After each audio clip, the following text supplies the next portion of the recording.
Hello, here we are at Tuesday of Holy Week already. Today, we will find from Luke's Gospel some ideas on the cost of discipleship. Luke shares with us two events involving money. These two events happened to Jesus in the time that he is in the temple teaching. This is, again, during that time of Holy Week, between the triumphal entry and between Jesus' arrest. Listen to what Luke records in these two places. The first is in Luke chapter 20, starting in verse 20. So they watched him and sent spies who pretended to be righteous, that they might seize on his words in order to deliver Jesus to the power and the authority of the governor. Then they asked him, saying, "Teacher, we know that you say and teach rightly. You do not show personal favoritism, but teach the way of God in truth. Therefore, is it lawful for us to pay taxes to Caesar or not?" But Jesus perceived their craftiness and said to them, "Why do you test me? Show me a denarius. Whose image and inscription does it have?"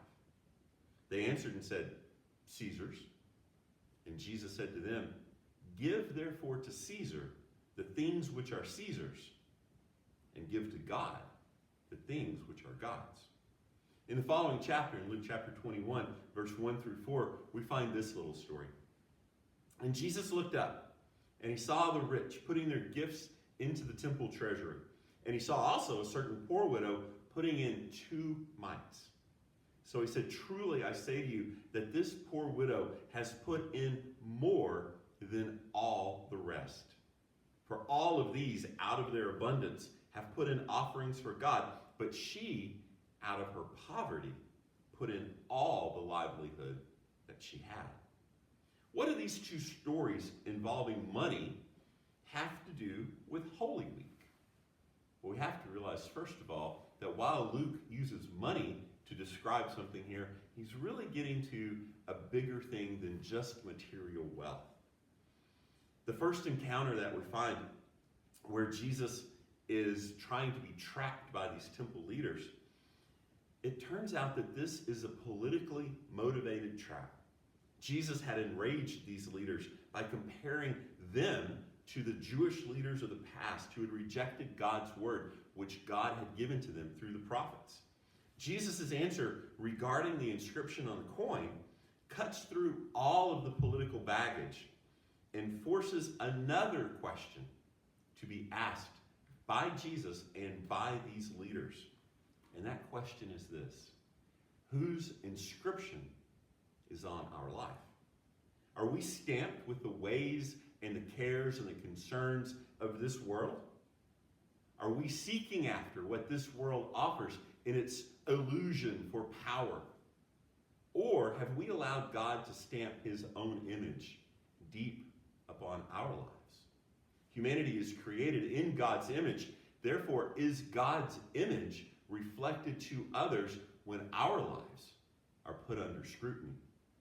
The second story from Luke's Gospel involves this widow, and it compares the relatively small amount of money given by the poor woman and the large sums of money given by all the rest of the people who were going into the temple. But again, there's more than money here that Luke is talking to us about.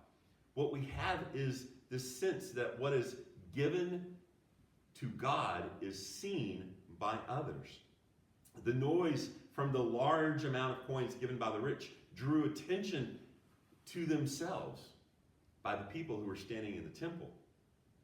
Only Jesus seemed to have noticed the tiny little sound as this poor widow dropped her 2 coins in.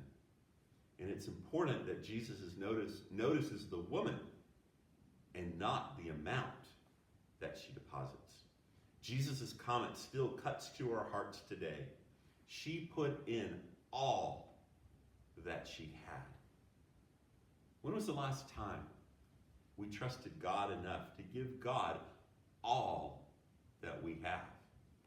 If God's image is stamped on our life, then all that we are is God's. This Holy Week, we must ask ourselves the same question, which Jesus asked so long ago. Are we willing to trust God enough to put our whole life in God's hands.